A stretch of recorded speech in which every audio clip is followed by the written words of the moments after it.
बातमी नाशिकमधून. नाशिकमध्ये विद्यार्थ्यांना हिणवल्या प्रकरणी हे प्रकरण आता क्लासवाल्यांना महागात पडलेलं आहे. मनसेनं यामध्ये उडी घेतलेली आहे आणि क्लासवाल्यांना मनसे स्टाईलनं उत्तर हे मनसेनं दिलेलं आहे. मनसैनिकांनी खाजगी क्लासवाल्यांना चोप दिलाय. नाशिकमध्ये हा प्रकार घडलाय. मनसैनिकांनी खाजगी क्लासवाल्यांना चोप दिलेला आहे आणि या प्रकरणी पोलिसांनी कारवाई करावी अशी मागणी सुद्धा केली. असं कोण बोलतं?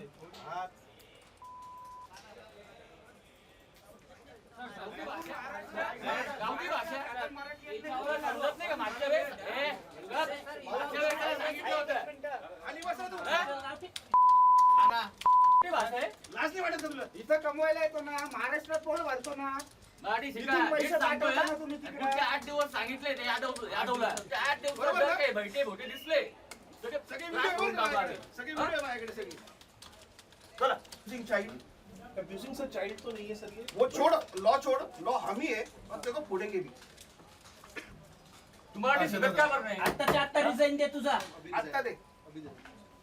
एक पण ठेवला नाही. याला काढून टाकायचं सर. याला ठेवायचं नाही तर सोपं ना. आता तो ऍडमिनिस्ट्रेशन मध्ये त्याला काय दिलं? आता काही नाही. मला एक ऍप्लिकेशन द्या. माझं काम आहे वरती आम्ही झाले मागच्या वेळेस. इथे सगळे मराठी शिक्षक या क्लासमध्ये अवेलेबल नाहीये. तर आमची मागणी एवढीच होती की इथले सगळे जे मराठी मुलं आहे यांना शिकवण्यासाठी मराठी शिक्षक काही यांना भेटत नाही का?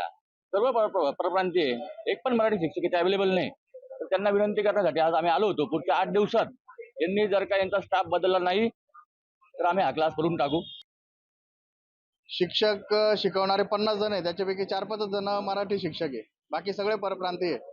त्याच्यामुळं ते विद्यार्थ्यांना आहे ना हिंदीत बोला किंवा इंग्लिशमध्येच बोला, मराठीत बोलू नका, तुमची भाषा आम्हाला कळत नाही अशी मराठीची अवहेलना करता. हे आम्हाला कळल्यानंतर आम्ही इथं त्यांच्या भोवती त्यांना जाब विचारला आणि त्यांनी मॅनेजमेंटशी बोलणं करून 3-4 दिवसात आम्हाला पूर्ण शिक्षक हे मराठी असतील असं सांगण्यात आलं.